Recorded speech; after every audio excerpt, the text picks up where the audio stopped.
Afternoon, I'm Liz Reyes. Thanks for joining us. A law enforcement source identifies the man a Tulane police officer fatally shot yesterday after police say that man shot two people. As Gabby Killett reports, Lafimas Haynes has a criminal history. Gabby. Well, Liz, Haynes has previous arrests for simple battery, attempted robbery, and second-degree murder. Most recently, Haynes was arrested for resisting an officer in Jefferson Parish. And on February 10th, he was released from custody for prison overcrowding. As we dig through his criminal background, we know he was shot yesterday by a Tulane police officer after Haynes allegedly opened fire on two people. The victims are now in critical condition. It happened on Tulane Avenue outside Tulane's medical school. New Orleans police continued to investigate this incident that shut down the street for a period of time. Liz. Thank you, Gabby, for the update on that. Also, video shows what happened at that scene. A law enforcement source shared this video at Fox 8. You can see the officer has his gun drawn and appears to speak to the suspect before attempting to detain him. And the suspect then lunges at the officer.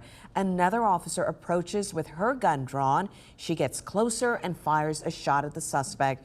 We have chosen to not show the moment when the officer fired.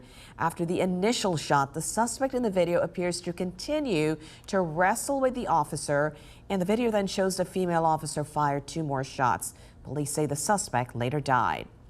Police say this all started around 2:45 yesterday. Police tell us the suspect first pushed a man into the bushes just outside the medical school and started fighting with him.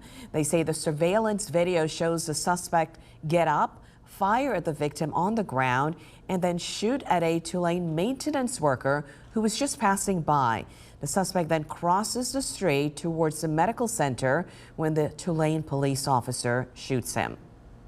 Superintendent Kirkpatrick and her people are investigating what happened out here. The Tulane police officer did discharge a weapon. We have strict protocols, and we're going to follow those protocols, and that's just to keep everything clear. Our law enforcement source says investigators are reviewing the shared video of the shooting as part of the investigation.